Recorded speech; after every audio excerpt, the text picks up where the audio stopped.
நாங்க அன்று சொன்ன மாதிரியே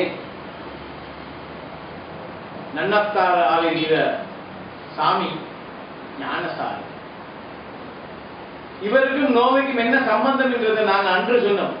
இலங்கைக்கும் உலகத்துக்கும் முத இவருடைய எங்கேயோ காசியால் தான் இவர் வாழ்றாருன்றத அன்று நாங்க சொன்னது இன்றைக்கு ஆணி கேட்டோம் ஒரு எஃபிடேவிட் மூலமாகவே கொடுத்திருக்கிறார்.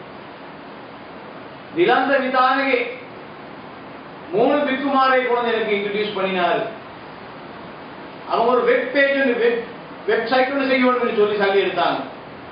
ஒரு வருடத்துடைய சல்லியும் ஒரு வருடத்துடைய எல்லா எக்ஸ்பெண்டிச்சரே நோவே அரசாங்கம் தான் கொடுத்துச்சு. தமிழ் டயஸ்போரா 7 பேரும் பிக்குமார் 3 பேரும் திலாந்த விதானகையும் நாங்க நோவேக்கு இன்வைட் பண்ணினோம். நாங்க டிக்கெட் கொடுத்தோம், நாங்க எல்லா இன்விடேஷன் கொடுத்தோம். இந்த எஃபிடேவிட்ல சொல்லப்பட்டது. இதுக்கு பாதப்பு பெண்ணோடு ஞானசாரகி அவருடைய என்ஜிஓ கனெக்ஷன், அவருடைய நோவே கனெக்ஷன்.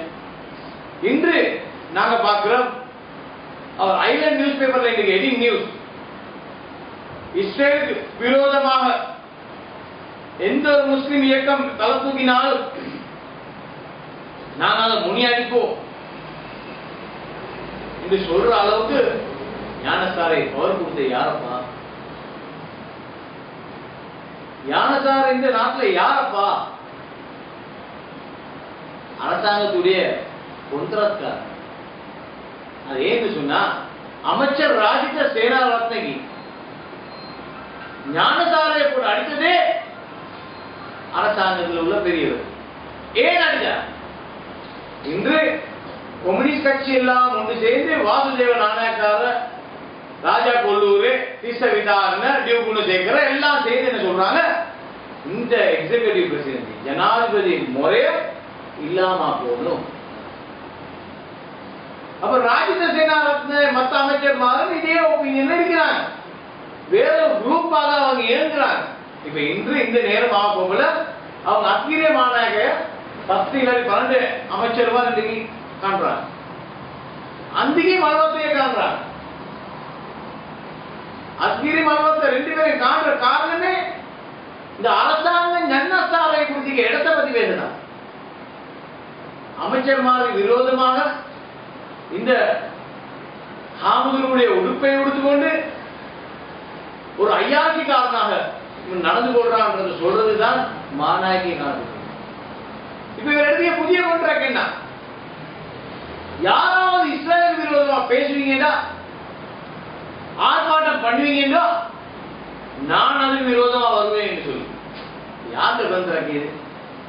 நாங்க அரசாங்கமே இஸ்ரேல் கான்ட்ராக்ட்ல தான் இருக்கின்றதை நாங்க சொல்லிக்கொண்டே வந்தோம். அதனால தான் இவ்வளவு அநியாயம் 2000 பேருக்கு கூட கொல்லப்பட்டு உள்ளே கொல்லப்பட்டு அநியாயம் நடந்து முடிய போகல காமன்வெல்த் தலைவர் என்ற முறையிலே பாலஸ்தீனிய மக்களுடைய ஃப்ரெண்ட்ஷிப் அசோசியேஷன்ல தலைவர் என்ற முறையிலே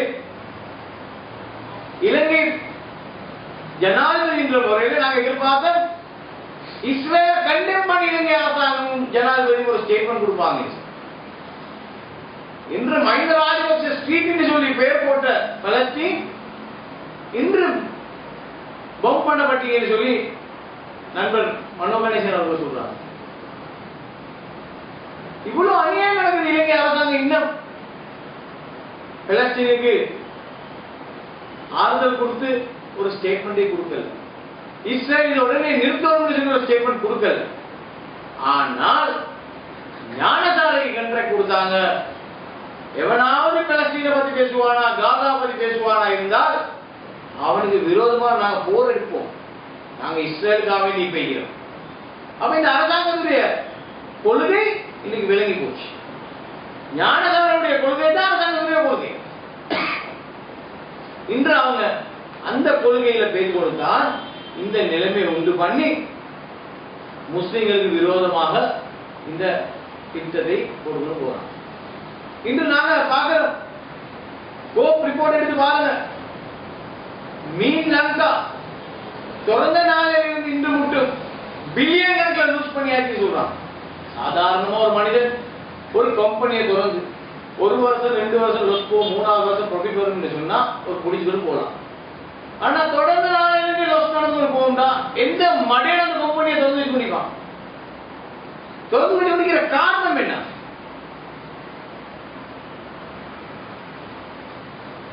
இந்த நாட்டில் இருக்கிற சளிய வெளியே கொண்டு போவான், இல்லாத பேர் கேட்காத ஊருக்கு எல்லாம் போற ஜனாதிபதியா பேசுறாங்க. காசை கொண்டு போய் போடுறாங்க வெளியே. அது கூட இன்றைக்கு வெளியே போனாங்க, இந்த நியூஸே வெளியே ஆகி.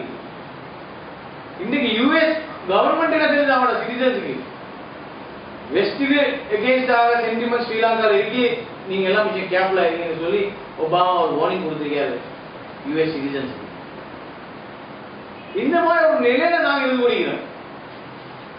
அமைச்சர் ராஜ்யத்துக்கு விரோதமாக ஞானசாரை யூஸ் பண்றாங்க அரசாங்கம். ஆனா நாங்க ஞானசாரை எங்கிட்டாக தள்ளி இருக்கிறார்ன்றத நாங்க ப்ரூவ் பண்ணிக்கிறோம். தமிழ் டயஸ்போரா 7 பேர் 3 ஆமதுருமான தினம் திருத்தாளுக்கு போனத இன்றைக்கு ஆணிச்சேர்ட் எபிடேவிட்ல இன்று மாநாயகியை காண்றதுக்கு அமைச்சர்மார் சேர்ந்திருக்கிறார். காலையில ஒரு மாநாயகியும் அந்திக்கு ஒரு மாநாயகம் 10-12 அமைச்சர்மார் போறாங்க. இந்த மஞ்ச சீலையை உடுத்துக்கொண்டு இவன் செய்யற அநியாயத்தை அக்கிரமத்தை பேசுறதுக்கு அமைச்சர்மார் பேசுறீங்க. இன்று நீங்க பௌத்த மதத்தை எடுத்துக்கொண்டால் பௌத்த மதம் தெளிவாக சொல்லுது, ஒரு பௌத்த பிக்குக்கு பெண்களோட தொடர்பை இருக்கலாம். ஆனா லங்கா நியூஸ்ல ஞானசார கேர்ள் ஃபிரெண்ட் போட்டோவும் போட்டீங்க, டெல்லி கல்கா அடிக்கிற போட்டோவும் போட்டீங்க, குடிக்கிற போட்டோவும் மீக்கி, கோர்ட்ல கேஸ் மீக்கி, ஃபைன் பண்ணி மீக்கி. இவர் எப்படி ஆமதுரு ஆவார்? முதல்ல அதை கேட்போமே நாங்க. இந்த 4 விஷயத்தை பாருங்க. ஒரு மனிதருக்கு வானம் போட்டேலுமா, ஆமதுருக்கு கேளா, ஆமதுரு குடி கேளுமா கேளா, ஆமதுரு பொம்பளையோட கேளுமா கேளா, ஆமதுருக்கு டெல்லி முடி கேளுமா கேளா. ஆனா இதெல்லாம் உடுத்து வைக்கிறானே, இன்னும் மஞ்சள் தீரை உடுத்து சாமியா வைக்கிறானே. கடவுளே, பௌத்த மதத்துக்கு என்ன ஆக போகுது? இவன மாதிரி ஒரு ஆமதுரை வச்சா பௌத்த மதத்துக்கு என்ன ஆக போகுது? 99.9% நல்ல சிங்கள மக்களும் அணிஞ்சி போறதுக்கு இன்றைக்கு வேலை வந்திருக்கு. பௌத்தெல்லாம் ராஜிட்ட பேசிட்டாரா, அவருடைய நிக்காய அவருக்காண்டி பேசுவார். அவருடைய நிக்காய அவரை பத்தி பேசவே மாட்டேங்குது. அவர் எங்க படிச்சாராம், அவர் என்ன ஓதினாராம், அவர் என்னத்தை பௌத்த மதத்தை பத்தி என்ன செஞ்சிக்காரு, சீல் எடுத்து எப்படி, அவருக்கு சிவரை உடுத்த எப்படின்றத அவருடைய நிக்காய பேசுமா. நாங்களும் பார்த்து வரைக்கும் நிக்காய பேசுறாரு. மற்ற மரபுகளுக்கு நிக்காயமே சேர்க்க இல்லாத ஒரு பிக்குவாக இவருக்கு. இவர் பௌத்த மதத்துக்கே ஒரு கேவலம். இன்று எங்களோட சேலஞ்ச் பண்ணினார்னு சொன்னா, இஸ்ரேலுக்கு விரோதமா முஸ்லிம்களுக்கு பேசுறாரு, நாங்க 2 நாள்ல செஞ்சுக்காது. எங்களுக்கு ஞானசார பெரிய ஒரு ஆள் இல்லை, எங்களுக்கு செஞ்சு காட்டே இல்லை. இன்றைக்கு அரசியல் கட்சிகள் கூட இலங்கையில இஸ்ரேலுக்கு விரோதமாக கோஷம் விட்டுக்கொண்டிருக்கிறது நான் பார்க்கிறேன். நாங்க முழு ஸ்ரீலங்காவும் இஸ்ரேலுக்கு விரோதமா இறக்கி காட்டுறோம். ஞானசாரம் எவ்வளவு செய்ய சொல்லுவோம். அதனால நான் கூட பேச விரும்பல, மனோகரசன் அவர்கள் பேசுகிறேன்.